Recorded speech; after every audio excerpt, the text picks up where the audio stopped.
Hey, hello everybody. I'm Aaron Hazelhurst. Welcome to the program. We've got about eight and a half minutes. You give me that, and I'll give you a fascinating little snapshot of all the ladies in the world of business and money. Okay, let's get cracking, because if you're in the United States, get ready to take a deep breath when you go online today. That's because some of the most popular websites will be running slowly. Yeah, companies, we're talking the likes of Facebook, Netflix and Amazon, they're taking part in a protest against changes being made to US rules which govern net neutrality. It's basically the principle which makes sure that all internet traffic is treated equally, and it's something that many countries have rules about. Before we talk to our guest, here's Dave Lee with a little explainer for you. Right now, all internet traffic is treated the same, no matter where it's come from, where it's going, or what it's doing. That's something we call net neutrality. Without it, campaigners worry that internet service providers might be able to intentionally slow down your internet connection unless you pay more for things like video streaming. Or they warn there could be some kind of internet fast lane where big rich companies could pay to make sure their sites loaded quickly, but other smaller sites would be stuck in a slow lane instead.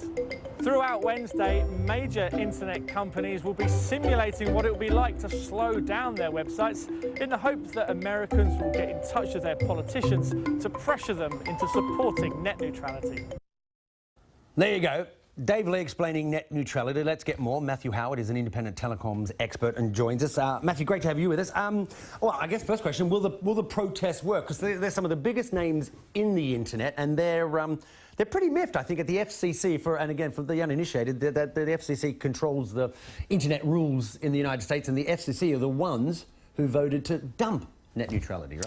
Exactly. It's all about a change that's coming post-Obama. You've got Trump coming in and ripping up those rules that he introduced a few years ago.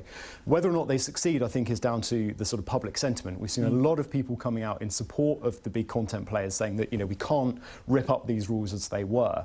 Of course, it's not always as clear-cut. It's not a black and white issue. There is a sort of grey area around exactly what the rules will be in place of the ones that they're ripping up, and there's not so much clarity at this stage around what that looks like. And it's interesting because some of these companies probably dominate the bandwidth, I guess we call it, what we can put out there on the net, because we're using it, more and more. So the videos that are downloaded, etc. I'm just wondering, is there enough of the internet and the space out there? Is this one of the reasons they could be doing it? And that's what it all comes down to. It's the crucial issue of how you manage all that traffic on the network. Yeah. The telcos are saying that, to prioritise it so that you and I don't get a buffering wheel where we're trying to stream Netflix, that they need to invest more money in putting more infrastructure out there.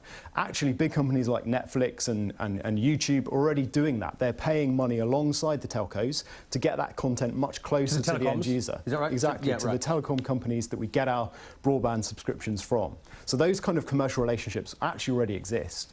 Okay, but I'm just wondering, if the United States pushes it and it goes through, is it inevitable that we'll see other countries around the world follow suit? Well, the US has always been the sort of one where this debate has been the most sort of ferocious. It's been going on for at least a decade now. There are other regions as well and other countries that have introduced rules. There is one across the whole of the EU, an EU-wide regulation on net neutrality, but it's more sort of pragmatic. It's more sort of, let's assess things on a case-by-case basis. Let's not put in place prescriptive rules in advance. And I think that's kind of what the FCC is trying to sort of replicate. The problem is we don't know what they want instead. That's the main problem. But just very briefly, I mean, how damaging would this be? Because you've got the big guys who can, let's say, use the fast lane, and the rest of us are sort of just chugging along in the next one. And crucially, that's what it's about. It's about the sort of startups, the companies that can't afford to pay these fees, the future Netflixes and the future YouTubes, the ones that are most concerned about this. I think, like in Europe, there has to be a commitment to maintain a kind of best efforts lane, a basic internet lane for everyone.